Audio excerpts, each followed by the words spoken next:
Massa seseorang 50 kg meluncur pada suatu lintasan seperti gambar. Orang itu bergerak dari keadaan diam di titik A ke B dan akhirnya berhenti di C. Lengkungan AB licin dan lengkungan BC kasar. Berapa besar usaha yang dilakukan gaya gesek pada lintasan BC? Kalau kita ingin mencari usaha di BC, berarti karena dia ada permukaannya kasar, kita menggunakannya yaitu rumusnya adalah perubahan dari energi mekanik. Rumusnya adalah EP C ditambah EKC dikurang dengan EPB ditambah EKB. Nah, kalau gitu, data yang belum kita lengkapin di sini adalah kecepatan di B. Karena pada saat si A ini berjalan ya dari keadaan diam, dia bergerak akhirnya memiliki kecepatan dan kita harus mencari kecepatan B. Lintasan antara A dan B itu adalah lintasan yang licin. Berarti kita menggunakan rumusnya yaitu hukum kekalahan energi. Yang rumusnya adalah EPA ditambah EKA sama dengan EPB ditambah EKB. Di sini dari gambar terlihat bahwa dari sini ya ke bawah ini adalah jauhnya 5 meter.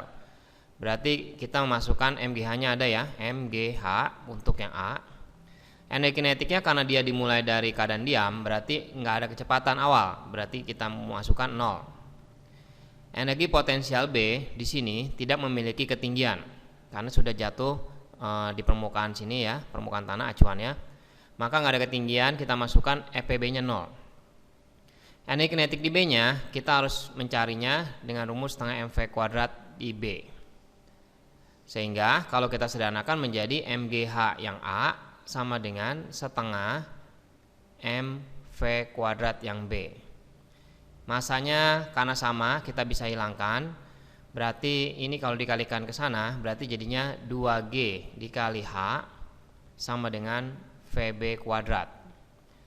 2 dikali gravitasinya kita anggap 10 dan ketinggian A-nya adalah 5 meter sama dengan V kuadrat B.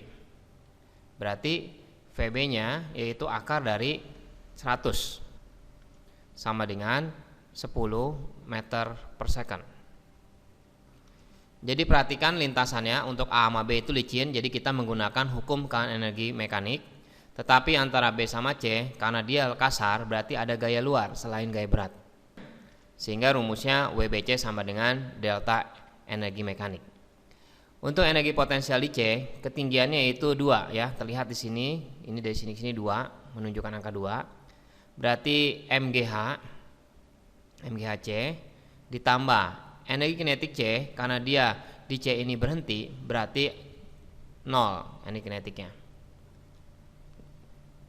Dan untuk energi potensial B sama juga, potensial B yaitu 0 karena di B ini tidak ada ketinggian.